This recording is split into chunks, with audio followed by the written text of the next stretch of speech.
Hey everyone, Minutia Minute here, coming back with some more Star Wars customizable card booster packs. I just had so much fun talking about this last week when we went through the premiere booster packs that I opened. It was just a fun trip down memory lane, and it seemed like you guys enjoyed it as well, so I thought, what the heck, let's keep going. So I've got three A New Hope booster packs here to open for you guys. A New Hope is the first expansion set that came out after the core cards in the premiere set. However, the expansion that was called A New Hope really was just the second half of the premiere set. So Premiere and A New Hope basically make up the core cards of the game. After this, we would get into other expansions, which I'll go through in some future videos, and those ones were truly expansion cards. They weren't created until after the game had premiered. They had new rule sets, new card types, all that fun stuff. In addition to opening these three up, I've got a bonus, which is this Star Wars Enhanced Premiere deck. This was released a little bit later in the life cycle of the CCG, and it features 4 unlimited Premiere expansion packs, and then 1 premium card, which you can see the one I have here is the Darth Vader premium card. Part of the reason why I wanted to go ahead and break this open is I'm still on the lookout for that elusive rare Darth Vader card.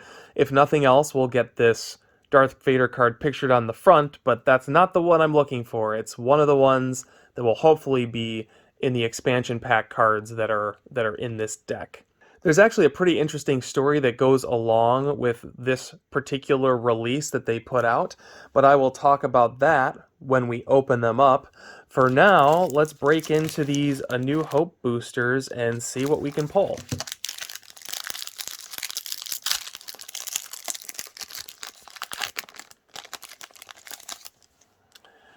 Alright, so similar to the Premiere set, there's going to be 4 uncommons, 1 rare, and 10 common cards. So kicking things off, we should have the uncommons right in the front. So first we've got WED-1517, the Septoid droid. We've got Mosep, which is a creature from Mos Eisley. He is Jabba's accountant, actually. Kind of funny. We have a fire extinguisher device. And then last uncommon, we've got Doik Nats. Probably not saying that right. He is a Bith musician, a member of the band in the Cantina. So then that leaves our rare as U-3PO.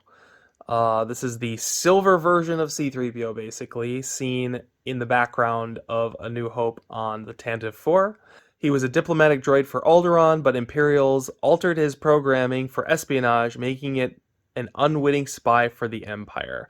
Kind of interesting, sort of similar to that murder 3PO unit from the Marvel Star Wars ongoing series that Dr. Aphra tangled with a lot. I can't remember his name, but sort of some interesting parallels there between Legends and Disney canon. All right, and so then that leaves us with our commons. We've got an effect, Merc Sunlit. Basically turns a character into a thief. We have Sarin, another creature from the Cantina. These 3 dots next to the creature's name means you can only have 3 of this card in play at any given time. Fun fact. Commander Evram Lejay. He's the guy that uncovered the fatal flaw in the Death Star's design. We have Rebel Commander, who's intended to be just sort of a generic commander character, although the pictured person is named Bob Hudsell. And he was affiliated with the Bothans that stole the plans for the second Death Star. Alright, next we've got a used or lost interrupt. So this could be used as an interrupt that could go back into your discard pile, or could be lost if you wanted to use the card's stronger ability. And of course, this is a creature from the Dejarik table when Chewie and C-3PO are playing Dejarik. Alright, we've got the A1 Deluxe Floater. This looks like another Photoshop job. Swilla Corey. This is another card that gives a character a thief skill. I'm assuming... Yeah, the difference here is that one's a light side card, one's an Imperial card.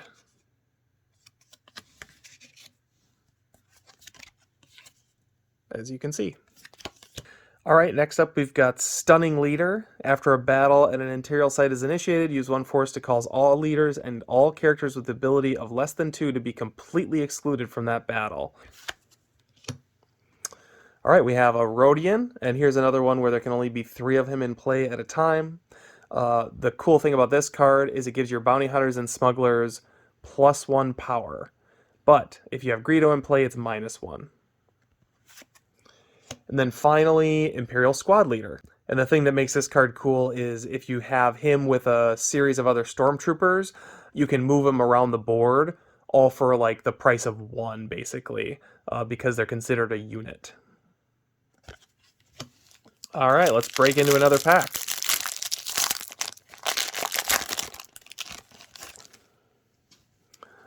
Alright, first uncommon card is Tractor Beam. We've got another Bith Musician. Interestingly, the other Bith Musician was a light side card. So the band in the Cantina apparently had split alliances, which is kind of interesting. Alright, we have Sabotage. Basically allows you to disable Imperial weapons, devices, or vehicles. And then Advanced Preparation. Another one where you can use it or lose it. So then next up is going to be our rare, which is the very exciting Magnetic Suction Tube. Once again, like, we're missing a lot of characters here. I don't know that Chewbacca or Leia are even in the base set. I think they didn't come in until A New Hope's expansion, which is why it's really not considered an expansion. It's considered the other half of the core set. But, you know, we're now basically 6 packs deep in this whole experiment between Premiere and A New Hope. And we've only pulled 1 rare character. And it's this guy, U-3PO. Oh man, can't wait. He's my favorite. Alright, so here we go into the common cards. We've got Rebel Squad Leader, basically the same as the Imperial Squad Leader, which is actually right on top. We have I Have a Very Bad Feeling About This. Basically allows you to cancel battle and move resources around. We have the Incom T-16 Skyhopper. This is a favorite card of mine, actually. In the movie, you just see the back corner of, like, the exhaust port on it in Uncle Owen's garage. You see Luke playing with a toy version of the T-16, and you hear him talking about the T-16 and bullseyeing Womp Rats, quote-unquote. In the game Star Wars Rebel Assault, which is kind of like a FMV game, although I would say it's a much higher quality than what you think of when you think of FMV games. The first level of that is piloting a T-16 Skyhopper. I always just thought the design of this was really cool, and this is the first time I kind of saw it, and then later I saw it in the Rebel Assault game. This card just holds memories for me. Alright, we've got another character from the Dejarik board. You can see, by the way, I forgot to mention, this little icon in the corner indicates what expansion it's from. So this little symbol indicates that this is from A New Hope. The Premiere set doesn't have this at all. It's just blank. Alright, we've got R5D4. This is the kind of card you would want to put on a starship because its special abilities are really advantageous in space battles. Of course, in the movies, pretty completely useless. Alright, we have Monarch, another Dejarik character. There's a lot of those in these first 2 sets. We have a Prisoner. Another Rodian. Enhanced TIE Laser Cannon. And then, oh, this is kind of cool. I don't know if I've seen this one. I guess I probably have at some point. But this is the Bespin Motors Void Spider, THX 1138. All right, we got one more pack, and then we're on to the enhanced premier cards. Let's see what we can pull. All right, so first up, uncommons. There'll be hell to pay. There'll be hell to pay if I don't get something really cool for my rare this time around. Not betting on it. Astromech storage. Sorry, Astromech shortage. Sorry about the mess. Basically gives you extra destiny. We didn't talk about destiny, but that's what these numbers in the corner are. And basically, when you're resolving a battle, these destiny numbers were the random elements. So like you would add up your power versus your opponent's power, but then a destiny card would be drawn, and that would be added into the total to create the element of chance in the game. All right, last uncommon, alternatives to fighting. All right, the rare, drum roll. Retract the bridge. Yay. During your deploy phase, use X-Force to rearrange all interior Death Star sites, where X is the total number of those sites. So when you lay down your cards, like you'd have the Death Star, and then you'd have the horizontal interior locations of the Death Star. And the same thing worked for planets as well. But you, as the player, got to choose where those things fit on the board, if I remember correctly. Like there are rules around it, but as it shows here, like there are ways to rearrange it once it was set and stuff like that. So potentially a really powerful card, because if you've got a whole bunch of characters in one place and the bad guys have one in an adjacent site and you're afraid they're going to come over, you can actually artificially separate those two places and make it a lot harder for your opponent to get to your location or something like that. Really weird. Like if you think about it in terms of the mechanics of the game, like it makes sense from a game perspective. It doesn't make sense from like a thematic perspective, but nevertheless, it's just part of the game, part of those 90s clunky rules that existed. All right, so then we've got our 10 commons. We've got eject, eject, in effect. We've got a Corellian. Another Merc Sunlit, we saw that already. RA7. Grappling Hook. Lieutenant Tritium famously got his chest blown out by Han Solo on the Death Star. Imperial Commander, another case where this is intended as a generic card, but this character is actually Dane Jeer. Right, we got another planet. This is the dark side version, as you can see here. This is another one that's cool because, you know, we never saw Kashyyyk. It was just mentioned. Was it even mentioned in the movies? Like, maybe it's just in, like, the storybook or something. Obviously, it shows up all over the expanded universe, but not something you had ever seen before unless you had these cards. I'm curious where the first appearance of Kashyyyk actually was, if it was in the comics, or if it was in a storybook, or in Timothy Zahn's novels, or where that actually came from. Could have been on an action figure for all I know. All right, we got yet another Dejarik character. All the Dejarik characters were interrupts or effects. I don't really understand. I felt like they were kind of scraping the bottom of the barrel to come up with a complete set of cards for this. To their credit, you know, they're working off of one 2-hour movie. All right, and then we've got a Death Star Gunner. Did we pull into those already? We might have. Cool. So, yeah, I mean, nothing tremendously exciting. There's a lot of cards in here that are certainly very useful if you're building decks. But if you're here just opening cards, looking for, you know, something fun and different, I don't know if there's anything too exceptional here. But nevertheless, that was kind of fun. So let's turn our attention to this enhanced premiere set. So basically what happened was there was the Premier Limited cards, which I showed you guys before. And then after the first printing, they switched to a white border. You can see these have black borders because these are the limited ones. They switched them to a white border, and then they printed them in droves. And what happened was they printed way too many. Like I said before, like it was super popular for, you know, a year, which might even be generous. And then people kind of hopped off it because it was super complicated and, you know, it was just flavor of the week. There were so many customizable card games coming out at the time. And so Decipher was left with all of these extra premier cards. And that's why this contains 4 unlimited packs and not the limited ones.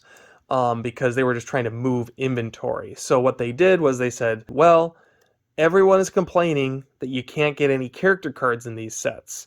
So let's guarantee them a super powerful character card, and then they'll buy 4 of these extra premier packs, and we can both satisfy a complaint while moving some excess inventory. And so that's kind of where these enhanced decks came from, and they repeated this process multiple times. There were a total of 4 different enhanced premier decks, which I actually have all 4 of them.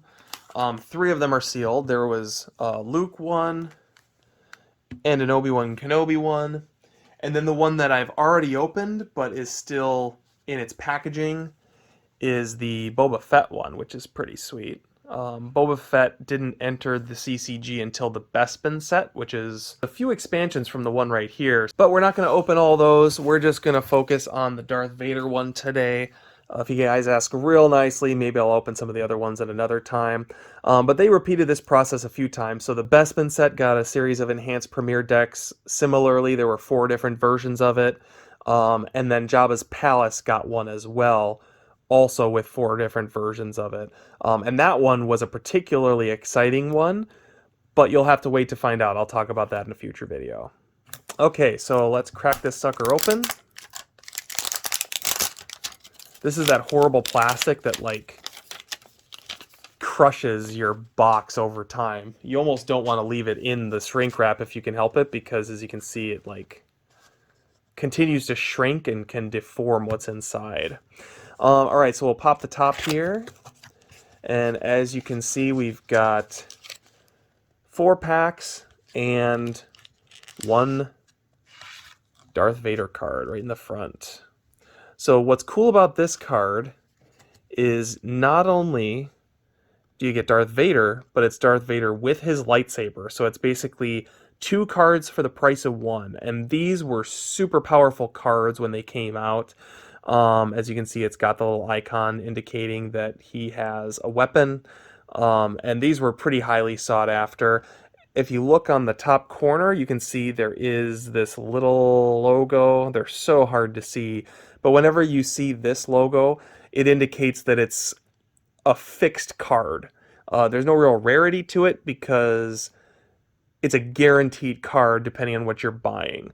There were some anthology sets that came out which had guaranteed cards in them. There were these enhanced decks which had guaranteed cards. So you'll see these throughout the history of the Star Wars CCG.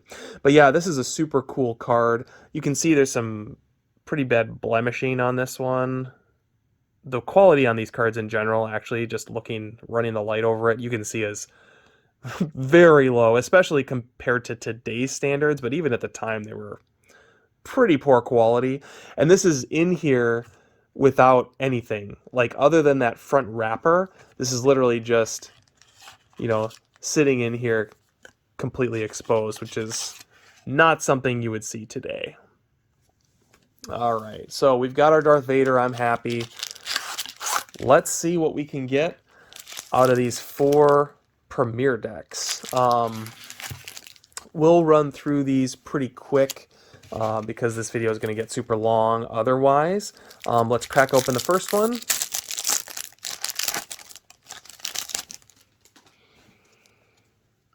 Alright, so first up we've got our rare, or excuse me, uncommon, Tremor in the Force. General Dodonna, that's cool. That's a pretty significant character. I feel like I've gotten a few of him in the past. He is only uncommon after all. We've got Caller, a device. Gravel Storm. And then our rare is... Oh, I just had a moment where I thought we got Grand Moff Tarkin. Fooled me. This is a Lost Interrupt Moment of Triumph. So this will help you if you have Grand Moff Tarkin, but if you don't have him, this card is only so useful. One of the reasons you'll see, actually, where it's like, if Tarkin's doing this, then this happens, or, and then it's like a completely different card. And the reason for that is because, a lot of these character-dependent cards were impossible to use because you didn't have the character, and so they had to find another value in having the card. So especially early on, you'd have a lot of these cards where it's like, the card is this, or it's this, or it's this other thing, and they're all like completely unrelated uses. All right, so then we've got commons. We've got Hear Me Baby, Hold Together. We've got Blaster. We've got R2X2. We've got the Wolfman. We already have this in a Premier Limited. Rebel Trooper. Tatooine. This is the Imperial version. TIE Fighter. Macro Scan. Overload. And Talon Roll, which is a maneuver named after Adar Talon, who revolutionized starfighter combat, pursuing fighter rolls and turns, maintaining speed and target lock. So, like I said, we're going through these pretty quick, so let's pop right into the next one. What do you guys think of the white border on the cards, by the way? I am not the biggest fan of them. I really like the limited versions more. Although, of course, the beauty of Unlimited is it is a little bit cheaper, so can't complain about that. All right, so uncommons, we've got a Tusken Breath Mask.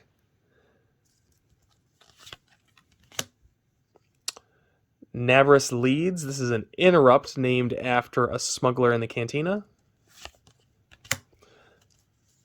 A Bantha. This is both a creature and a vehicle.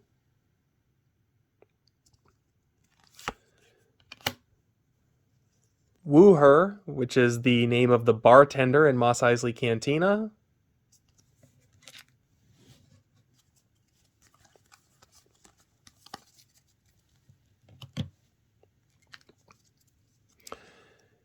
And so, moment of truth for our rare. Hey! Okay, now we're cooking. This is Leia Organa. So, Leia Organa is actually in the Premier set. Sorry, I misspoke earlier.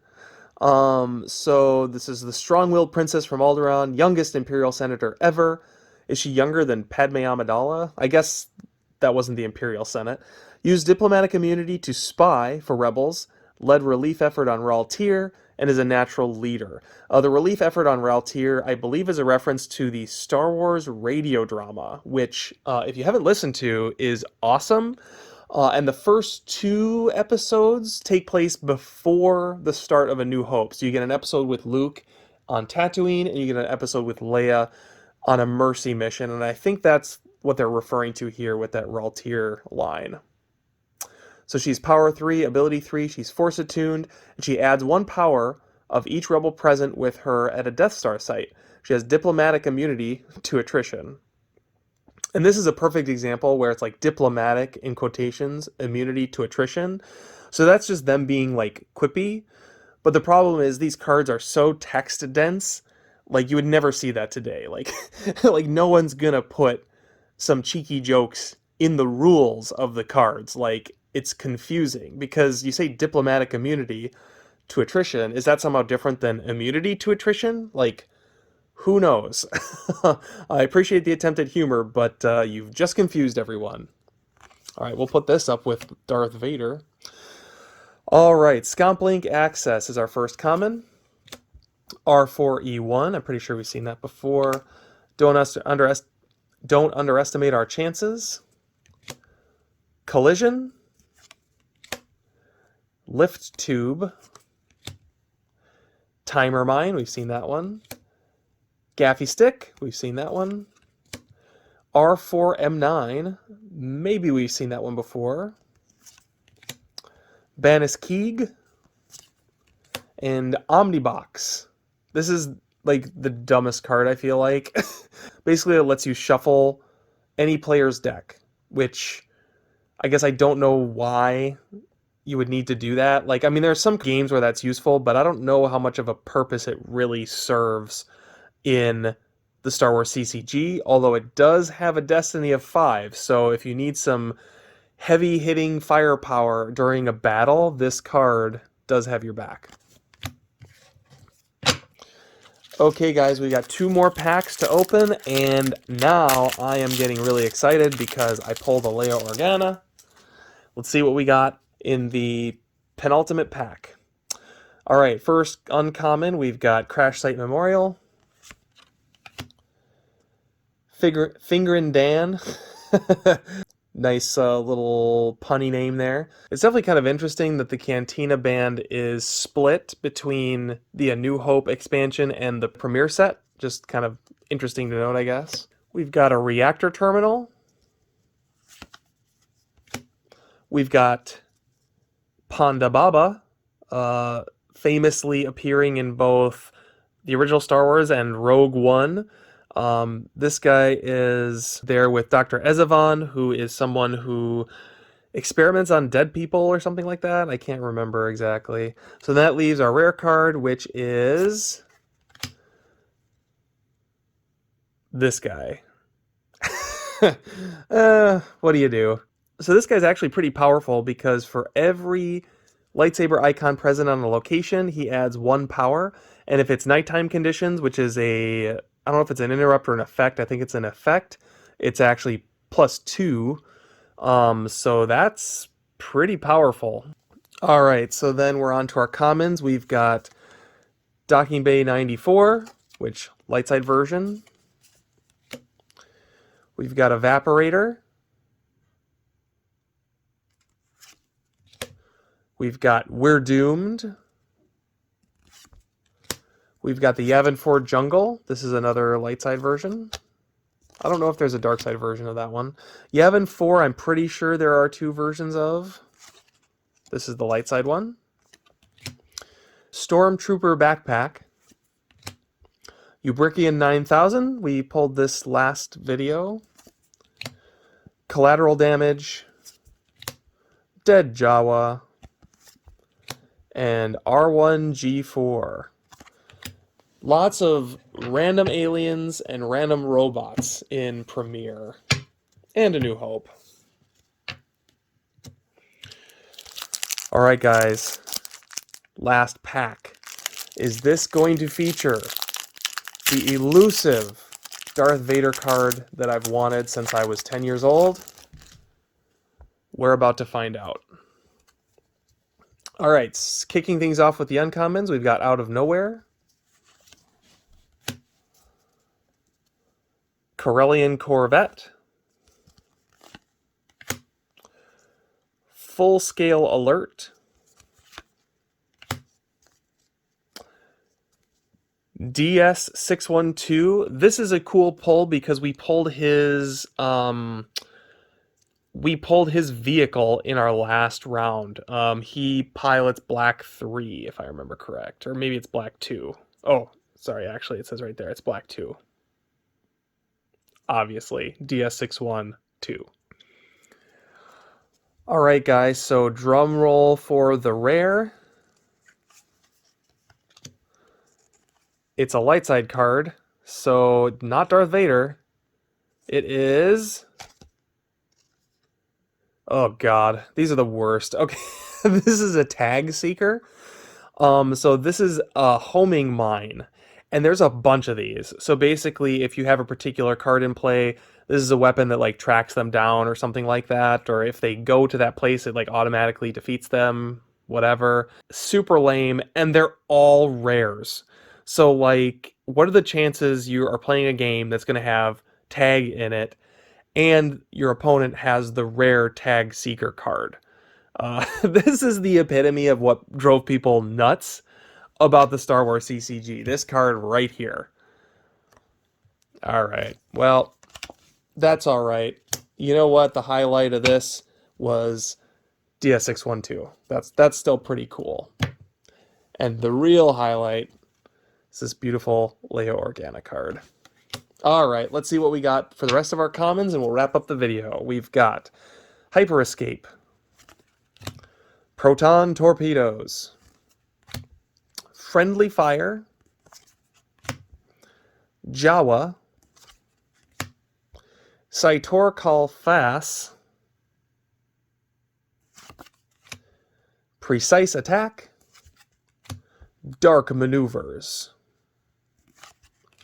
a Stormtrooper Utility Belt, Docking Bay 94. This is the dark side version, so that's cool. Makes sense because it's upside down. And then an Imperial Code Cylinder. So, thank you guys for joining me on this epic unboxing. I hope you guys learned something a little new. These enhanced Premier decks are really cool in my opinion, and like I said, there are other enhanced decks for further expansions, which we will certainly be talking about. Really excited. We pulled both, obviously Darth Vader with a lightsaber was a guaranteed card, but it's still a very powerful card and highly sought after. And then the real star today being this Leia Organa card.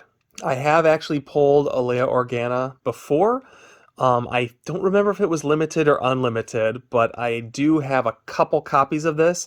Either way, it's great to have a brand new one in the collection.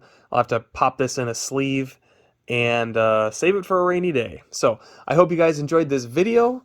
Thanks for watching, subscribing, and I'll be back soon with another video on the Star Wars CCG. In the meantime, I hope you guys have a great week in gaming, and thanks for watching.